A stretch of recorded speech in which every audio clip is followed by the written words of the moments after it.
여러분, 기도의 자리에 자신을 메워두는 것은 문제를 돌파해가는 가장 올바른 방법이라는 것입니다. 여러분, 기도의 자리에 자신을 메워두는 성도들은 기도한 성도들만 아는 하나님의 축복이 있어요. 기도한 성도들만 아는 하나님의 독특한 은혜를 경험하게 된다는 것입니다. 여러분, 오늘 성경을 통해서 하나님께서 우리에게 말씀해 주시는 기도의 자리에 자신을 메워둔 성도들이 누리게 되는 축복은 무엇입니까? 첫 번째는 기도하는 과정을 통해서 성경 말씀으로 우리의 삶을 해석하게 된다는 것입니다. 여러분, 성경 도처에는 이런 이야기들이 굉장히 많습니다. 고통 때문에 하나님께 부르짖기 시작하는데, 이해할 수 없는 일 때문에, 그것 때문에 고통으로 시작된 기도가 기도하는 가운데 하나님께서 말씀을 보내셔서 그 사건들, 그 상황들을 하나님이 해석시켜 주신다는 거예요.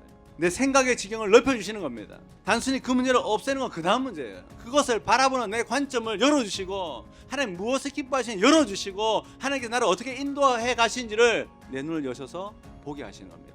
두 번째는 기도하는 과정 가운데 본질을 보게 하신다는 것입니다. 그래서 기도하는 성도는요, 우왕좌왕하지 않습니다. 정말 기도하는 성도, 하나님의 뜻을 구하는 기도하는 성도는 횡설수설하지 않습니다. 기도하는 가운데 가야 할 길을 보게 되고 해야 할 일을 알게 되는 것입니다. 여러분, 복잡할 때는 그 기도하셔야 돼요. 본질을 딱 보기 시작하면요, 나머지는 가지가 쳐지기 시작하는 거예요. 세 번째는 기도하는 가운데 하나님을 더 신뢰하게 된다는 것이에요. 믿음이 자라는 것과 직결되는 겁니다. 기도의 자리에 자기를 묶어두고 계속 기도하는 가운데 좀 알게 되는 게 있어요.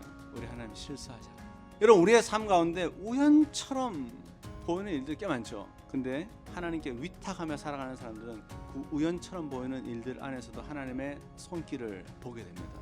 억울한 일을 만나도 하나님의 선하신 손길이 있다는 것을 알고 하나님을 신뢰하게 되는 것입니다.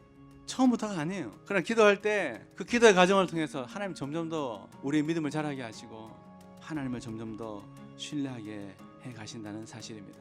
우리 하나님의 세밀한 손길을 계속 알아가게 돼요. 기도하지 않는 사람 모릅니다. 이게 우연인지, 내가 잘 선택한 건지, 아니면 내가 실수해서 이게 일어난 건지 분별이 안 됩니다. 근데 하나님께 위탁하고 가는 성도들은 그 우연처럼 보이는 사건 속에서도 우리 하나님의 손길을 감각하게 되는 것입니다. 그래서 여러분, 기도하는 게 축복이에요.